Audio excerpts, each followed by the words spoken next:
Fala aí pessoal, tudo bem? Sejam bem-vindos a mais um vídeo. Hoje eu trago para vocês o primeiro review de placa B550 do canal, a primeira que apareceu por aqui, ROG Strix B550 E-Game, a melhor B550 que a ASUS oferece hoje no mercado, superior em relação às versões F, TUF e Prime, também superior no preço, obviamente. B550 que é o novo chipset que a AMD lançou recentemente para trazer o PCI Express 4.0 em placas mais acessíveis em relação a X570. Obviamente existem placas mais caras e mais baratas, eu vou comentar sobre isso no final do vídeo. E também ela traz a compatibilidade garantida com os RARs da terceira geração, sem aquela questão de será que a placa está com a BIOS atualizada ou não. Então ela já vem com a BIOS preparada para todos os RARs que nós temos no mercado e a promessa futura de receber o suporte para os próximos RARs de quarta geração. As placas B550 irão receber essa atualização de forma garantida. Hoje eu vou trazer testes com alguns dos CPUs que encaixam aqui na placa, testes com alguns kits de memória para ver a compatibilidade e vou explorar a temperatura do VRM, além da conclusão do vídeo onde a gente comenta será que de repente essa placa vale a pena, porque ela acabou entrando no território de preço das placas X570. E aí? Vamos lá até o final comigo. Chega aí.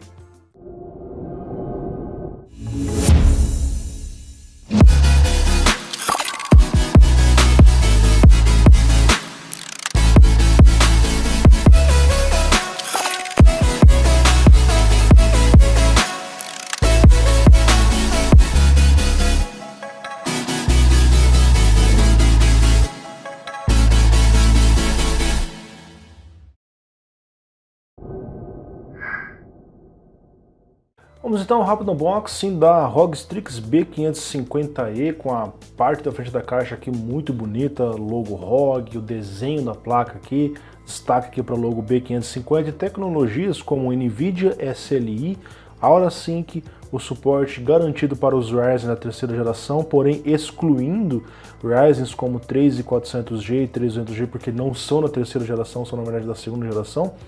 E informa aqui PCI Express 4.0 para gráficos e NVMe apenas, USB 3.2 geração 2, 10 GB e enfim a gente fala mais sobre isso durante o review. Na parte de cima nós temos a logo ROG em vermelho, e aqui o nome da placa também, um detalhe em vermelho, uma caixa muito bonita, parecida com as outras placas que a gente já viu aí.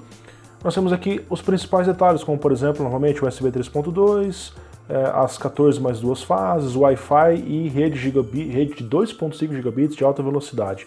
Vamos fazer aqui a abertura da placa e conhecer ela por dentro. Bem-vindo à República, onde é uma caixinha que nós vamos ter o adaptador Wi-Fi para você colocar aí de pé na parte de trás do seu gabinete.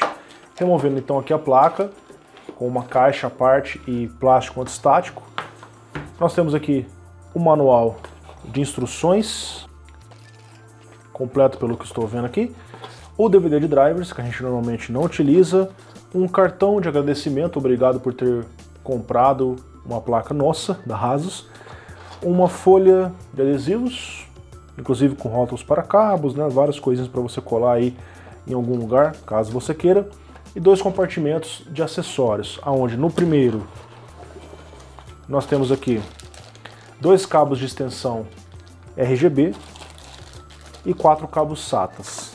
Não temos mais nada. No segundo compartimento, nós temos abraçadeiras para você fixar os seus cabos. Nós temos um adaptador USB-C para P2, pelo que eu estou vendo aqui, seria um cabo, um conversor de áudio, certo? Nós temos os parafusos para os slots M2. Nós temos um chaveiro ROG, olha só, eu nunca tinha visto esse chaveiro nas placas da ASUS ainda. E nós temos borrachas para M2 para ser usados em SSDs M2 single-sided, né? São SSDs que têm os componentes apenas de um lado. Não entendi muito bem a ideia disso aqui ainda, mas enfim. E não só a caixa lembra outras placas da ASUS, mas o visual da placa em si é muito parecido com a B450E, com alguns componentes nas mesmas posições, mas é um fato que essa é uma placa mais robusta, tem vários componentes a mais aí. Por exemplo, aqui nós temos um dissipador a mais, a placa só tinha apenas um, Wi-Fi de alta velocidade, rede 2.5 GB que a gente vai detalhar ao longo do vídeo, mas É fato que a placa ainda segue um visual um tanto quanto discreto, com PCB preto, né, nada muito extravagante, com algumas linhas rosas aqui na ROG Strix, no dissipador chipset e tal. Iluminação RGB não tem muita coisa, apenas na logo e por baixo do chipset. Você pode desligar caso você queira deixar a placa totalmente apagada aí, sem nenhum problema. Essa é a moda dos últimos, sei lá, 5 ou 10 anos. Se não tiver RGB, parece que o pessoal não gosta das coisas, né? Bom, ela segue um form factor ATX tradicional, ela mede 30.5 por 24.4, não estando disponível na versão micro ATX até o presente momento. Ela conta com uma boa quantidade de conexões para fãs. Aqui na parte lateral nós temos o chassi fan 1. Aqui na parte de cima nós temos 3, que é o CPU fan, o CPU opcional e o I1 pump, que é uma conexão específica para você usar nas bombas. Ela trabalha sempre 100%. Você pode usar em fãs também, mas geralmente é para esse propósito. E na parte de baixo nós temos mais duas, a chassi fan 2 e a chassi fan 3, ok? Bom, aqui nós temos o tradicional socket AM4, que persiste aí por muitas e muitas gerações, desde 2017, embora tanto a AMD quanto a ASUS informam ali no seu site que só há o suporte nessas placas B550 para os RAS de terceira geração, como um 3600, 3700X, excluindo as APUs que não são, na verdade, de terceira geração. A 3200G, por exemplo, são apenas em mais segunda geração. Bom, na verdade é isso que eles dizem, porque na prática eu consegui utilizar aqui o Ryzen 5 1400, Ryzen 5 1600AF, Ryzen 5 2600, 2700X.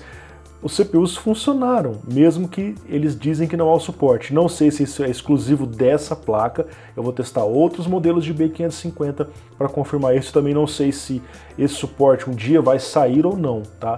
Apenas liguei e funcionou. O garantido pelo fabricante e pelo dono do projeto, que é a AMD, é que essas placas só recebem CPUs da terceira geração, tudo bem? A ASUS traz um novo conjunto de dissipadores para essa placa em relação à B450E. São dissipadores que têm uma boa altura, uma boa consistência, proporcionam uma dissipação razoável em cima da placa, não são interligados via heat pipe, mas pelo menos cobrem todos os DRMOS de todas as fases, inclusive os indutores de forma completa também, nos dois lados. São parafusados, portanto eles exercem uma boa pressão em cima da placa, certo? Bom, e aqui nós temos o VRM da placa com muitas fases aparentes. Aqui nós temos o controlador dessa iluminação aqui da parte de cima, que fica nessa região. Bom, aqui nós temos então, para começar o circuito, dois conectores, um de 8 e um de 4 pinos. O de 8 é o obrigatório, o de 4 é opcional. Você deve utilizar especialmente se você estiver fazendo um overclock de um CPU muito robusto, como um 2700X, um 3900X, porque você acaba forçando demais apenas um conector. Ele pode esquentar e em algumas situações mais extremas ele pode até mesmo derreter junto com o cabo da sua fonte. Já aconteceu comigo isso em outras placas. Tá? Normalmente fontes mais robustas já vão trazer para você o conector adicional de 4 e até um de 8. Aqui nós temos um indutor para fazer a filtragem da corrente proveniente daqui, 5 capacitores sólidos 270 16 volts 5K na entrada, indutores 47 nanohenry em cada fase, 11 capacitores sólidos aqui menorzinhos de 560 microfarads 6.3 volts 5K também, e mais de 50 capacitores de cerâmica, tanto aqui na parte da frente quanto na parte de trás do PCB. Então é um filtro LC muito bom, né? A placa trabalha bem no sentido da supressão de ruídos. Bom, o VRM da placa aparentemente aqui são 16 fases, 14 mais 2, como a própria ASUS informa no seu site. Mas a gente sabe que de acordo com o layout que a ASUS tem trazido aí ultimamente nas suas placas, ela acaba utilizando um único sinal PWM para duas fases. Isso acaba criando uma super fase, onde um sinal controla dois DRMOS, dois indutores. Isso deixa a fase com componentes dobrados, também com uma corrente ali, se for cada um 50 amperes, trabalha com 100 amperes. Eles também dizem que isso é mais eficiente na questão da resposta dos transientes em relação à duplicação tradicional com doublers que alguns fabricantes como as ROG e Gigabyte ainda utilizam.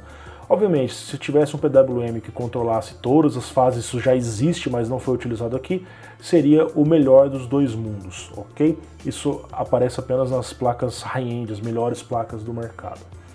Enfim, então o PWM utilizado é esse aqui do canto, ele é um ASP 2006, que é um PWM desconhecido, a gente não sabe exatamente qual é, mas tipicamente essas placas VRM que controla 7, um PWM controla 7 mais uma fase. Logo, nós temos aqui as 14 fases para V-Core, 2 fases para SoC gráficos integrados. Ou, se a gente falar de fases reais, seriam 7 fases para V-Core com componentes duplicados, mais uma fase para SoC gráficos integrados também com componentes duplicados. Os DRMOS são os MPS 86992, eu não encontrei nenhuma informação pública desse componente, parece que é um componente novo, mas considerando que a B550F, que é uma placa um pouco inferior em relação a essa, conta com os V-Shape SIC639 de 50 amperes, é esperado que aqui pelo menos a gente tenha os DRMOS de 50 amperes, ou pelo menos 45 amperes, já que tem mais fases em relação à B550F.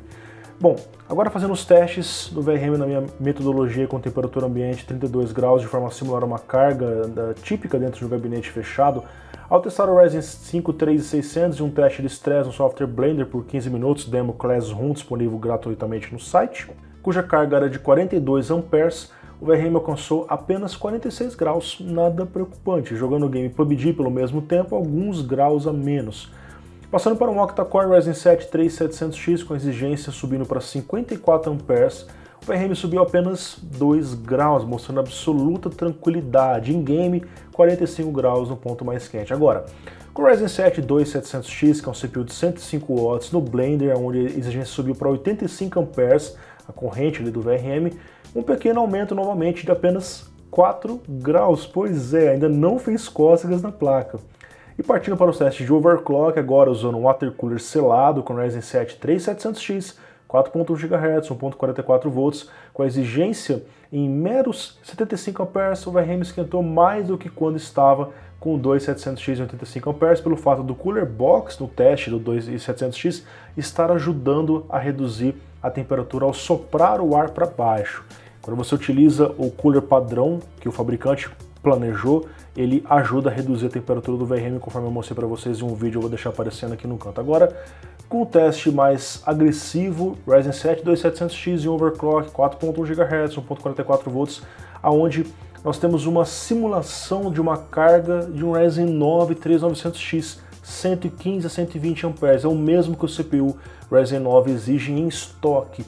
Nós vemos aqui que o VRM surpreendentemente continuou frio entre 71 e 73 graus, mostrando que tem margem para ir além com 3950X mesmo em overclock. E comparando essa situação com outras placas AM4 testadas aqui no canal, nós vemos que essa B550E ficou empatada com placas X570, sendo até melhor que alguns modelos e consideravelmente superior em relação às outras placas 50 da geração passada, as B450. No teste que simula a carga do 3900X ali, com 2700X em overclock, todas as B450 que eu testei fizeram throttling, enquanto que as X570 e essa B550E suportaram com muita tranquilidade. A placa conta com 4 slots de memória com suporte a Dual Channel, DDR4, 128 GB, 4600 MHz em overclock, padrão 3200 do controlador de memória do CPU Ryzen de terceira geração, você pode usar abaixo disso. Eu testei com 4 kits de RAM, um T-Group Vulkan 3000, série 15, um G-Skill Sniper X 3400, série 16, um Trident Zero Royal 3600, série 16 e um HyperX Predator 3600, série 17, todos funcionaram perfeitamente, apenas ativando o XMP na BIOS. Aqui na parte de cima da placa a gente tem uma conexão RGB 12 volts e aqui uma conexão 5 volts endereçável, ambas com suporte a 3 amperes. Aqui nós temos 4 LEDs com cores diferentes que indicam o status do post, DRAM, CPU, VGA e dispositivo de boot.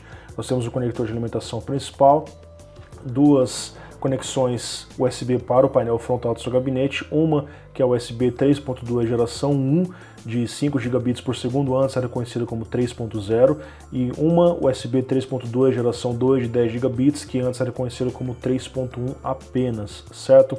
A placa tem 4 portas SATA 6 gigabits com suporte a RAID 0, 1 e 10. E aqui na parte de baixo nós temos as conexões do painel frontal, o speaker, o Clear CMOS, o Thunderbolt, duas USBs 2.0, a conexão para um cabo termistor, um cabo térmico, mais uma conexão 12 volts e mais uma conexão 5 volts, Nós temos o LED Debugger, isso aqui é muito útil e bem-vindo em placas como essa daqui, né? Dificilmente a gente vê isso aqui em placas 50, a conexão de áudio.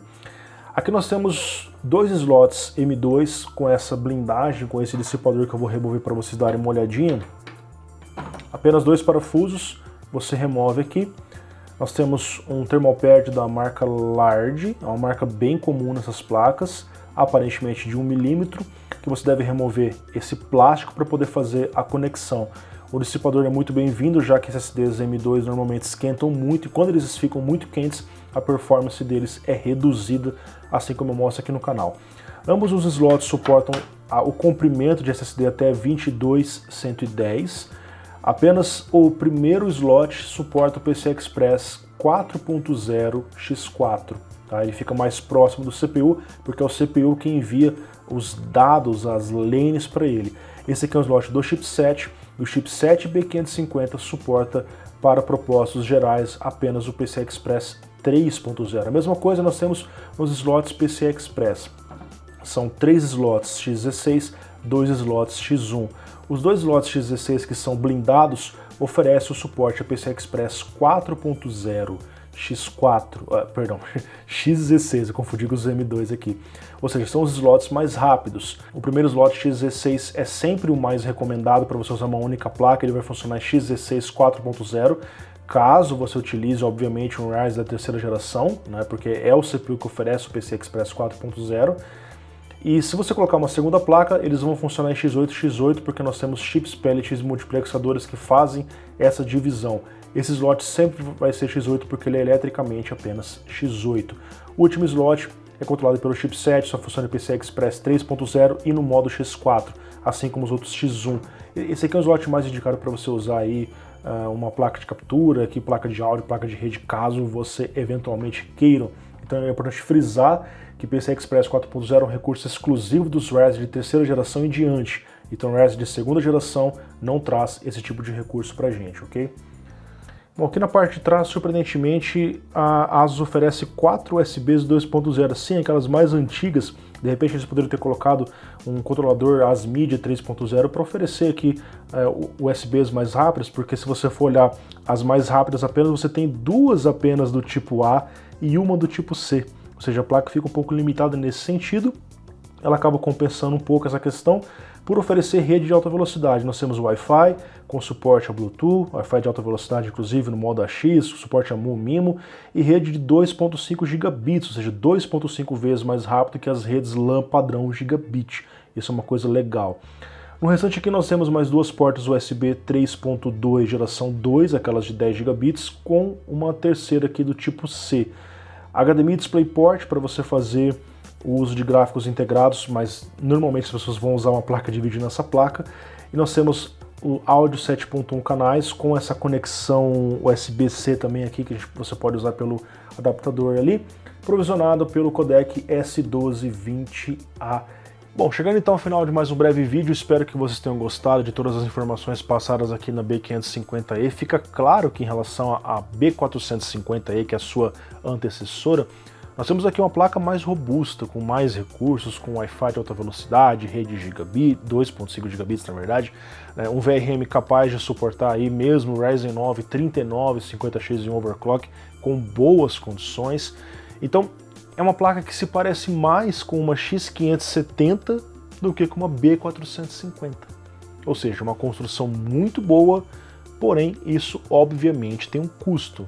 Em um momento as pessoas imaginaram que as B550 entrariam na mesma faixa de preço das B450, mas devido a essa nova mudança da AMD, onde essas placas também estão vindo com uma construção muito boa, o que deve acontecer é que a B450 deve continuar no mercado e essa placa deve entrar como uma opção superior entre a B450 e a X570.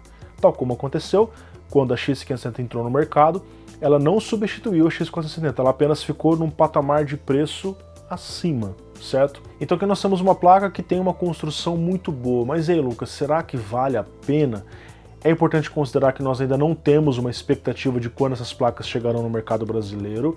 Todo lançamento vem muito caro, tanto pelo hype quanto pelo dólar, a própria demanda em cima do produto, mas Como essas placas estão vindo mais robustas, o patamar de preço está maior. Na Newegg americana, nós vemos várias placas B550 ali mais de entrada, custando na casa dos 100 a 150 dólares. Essas placas um pouco mais robustas estão chegando ali na casa dos 180, 200, tem placas passando dos 200 dólares, ou seja, elas estão invadindo o território da X570. Então haverão sim B550 mais baratas, mas a gente vai ter várias dessas placas tão caras quanto as X570. Então cabe a gente olhar o preço aqui no nosso mercado para decidir se vale a pena comprar uma B550 ou uma X570. Já aviso vocês, né, vocês viram pelos testes em várias placas mãe que eu testo aqui no canal, se você é um usuário mais casual, você quer usar ali um Ryzen 5 3600, um 3700X, um 1600AF, você pode comprar uma placa B350, A320, B450 que funciona perfeitamente. Não é necessário gastar tanto numa placa X570 ou nas B550 que agora são bem robustas quanto ela. Essas placas são mais indicadas para o usuário que vai colocar um Ryzen 9, né, fazer um overclock, porque aí sim ela é bem preparada para isso, ok? Bom, espero que vocês tenham gostado desse breve review. Os principais diferenciais dessa placa são aqueles que eu disse no começo, a compatibilidade com os Ryzen de terceira geração, sem que você precise se preocupar se está com a BIOS atualizada ou não, e o suporte garantido para os próximos Ryzen de quarta geração. A AMD disse que vai dar o suporte via update de BIOS, embora ela mesma disse que as placas B450 e X470 também receberão esse suporte de forma beta, não é um suporte garantido, que vai depender de fabricante para fabricante, ok? Bom, espero que vocês tenham gostado, um grande abraço, em breve eu trago para vocês mais reviews de placas B550, já foram confirmadas mais outras duas placas de marcas diferentes. Um abração, tchau, tchau, até mais.